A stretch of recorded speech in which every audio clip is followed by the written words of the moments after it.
bird whining in the sky, peeking through his fan mail as we live and die. He's watching our every move, from the cradle to the tomb. Who is righteous, who is lame, who is poking whom, while infidels broil in hell like so many caught. You want to be crucified, but God is on your side. I am better than your God. I am not full informed, I'm petty and I'm vain, driven by fear. I want to actually take one call before we do that, because supposedly, stop the presses, we've got a caller who's got really good information. Oh my gosh, yeah, that is. So is it Kevin? No, it's Bill. Oh, I got. Yeah, that's correct. Yes. How you doing, Bill? Doing well.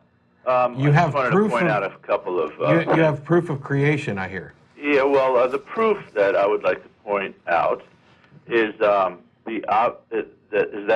creation is pretty obvious through the science. Your proof is that creation is obvious. Yeah, creation is pretty obvious. How so? Promise after promise. Well, the science that you guys use to disprove creation is the actual science that proves creation.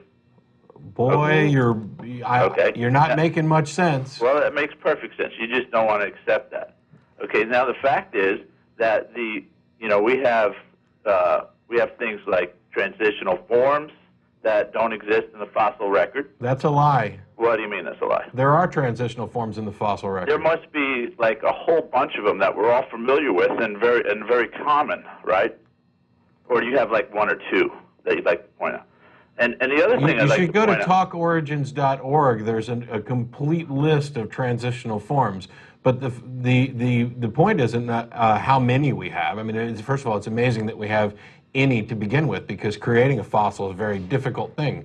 But you said that you had proof of creation, and so far the only thing you've said to prove creation is A, it's obvious, and B, the disproofs of creation, which, by the way, that's not science anyway, is evidence. You need to actually. What is your proof? All right. Let me make it clear, since you want to make it difficult. I'm trying to make it clear. Okay. The clear thing is that the loyalty that you guys have to Charles Darwin's theory. I have no loyalty to Charles Darwin or his theory. Okay. Then if you didn't, then you wouldn't be trying to back up that theory. No. Well, wait a second. First of all, I just like to point out, evolution is not atheism. You can be an atheist and not accept evolution. So I don't even understand what you're saying. Okay, so and you but can you be a can't Christian. be an atheist and accept creation. Is that it? Well, there are Raelians, and they do. Okay, so I guess there's one group of atheists who there believe are plenty in of creation. Christians who also accept. There are also plenty of Christians who accept evolution. I'm saying that evolution is a non-factor in atheism or Christianity. I disagree with you. But there are many Christians who would disagree with you, because there are many Christians who believe in evolution. To me, it's a non-factor.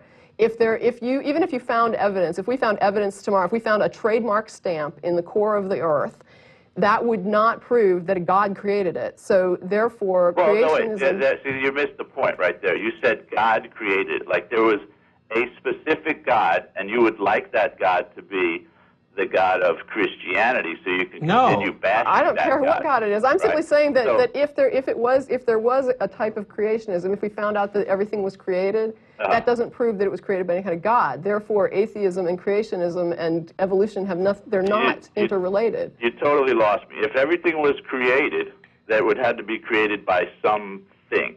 Right, but it doesn't have to be a God. Is my point. Well, I personally believe it's the God of the Jews, but.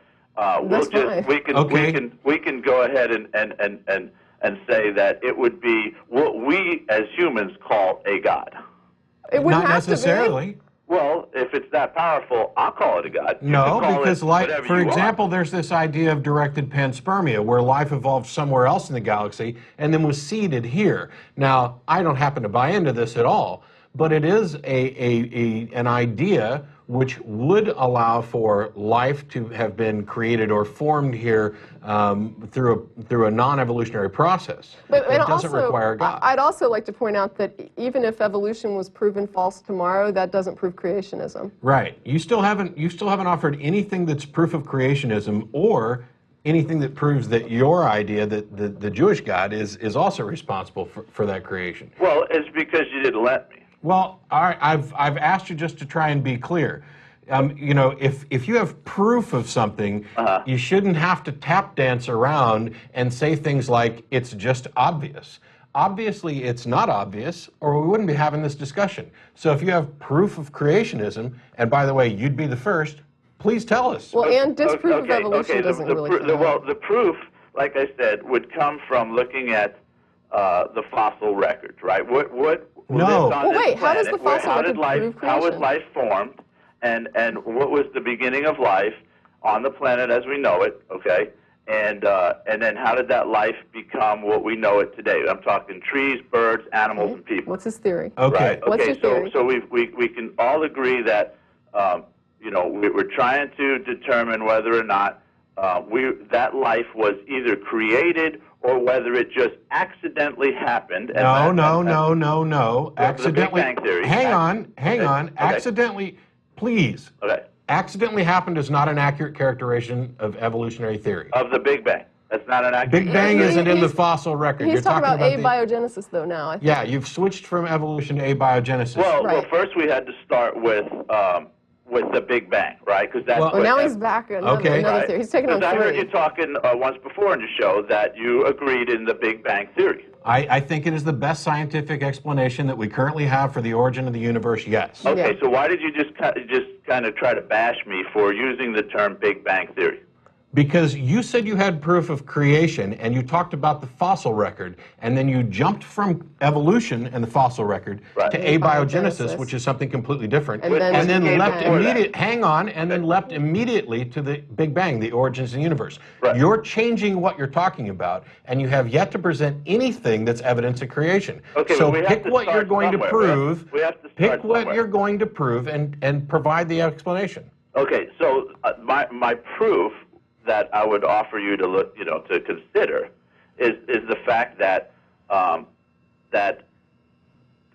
evolution is obviously, and I'll use that word again, not a valid explanation as to how life has adapted and became what we know it today. Okay, let's just for the sake of argument, let's say evolution then is completely false and it doesn't work. Okay, go on, prove creationism. Okay, so we'll do, all right, based on that, the Bible says that man was created, and it was 2 people, Adam and Eve.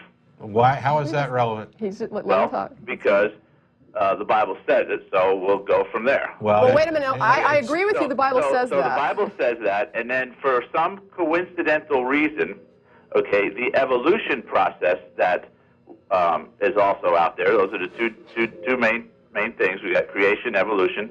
Okay, that also, for some reason, has to include the fact that things evolved from one specific area on the planet. Well, wait a minute, but you don't accept evolution.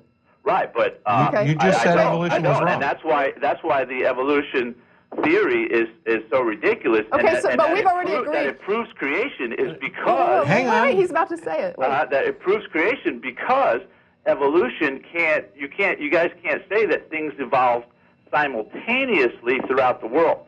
See, so if it did, okay, then those apes in South America and the apes in Africa and the apes that are spread out throughout the world, okay, would have all evolved into people. Okay, but wait a minute. But you guys don't like that. You say, oh no, hang on. Certain group of please, apes. just hold on 1 minute. Okay.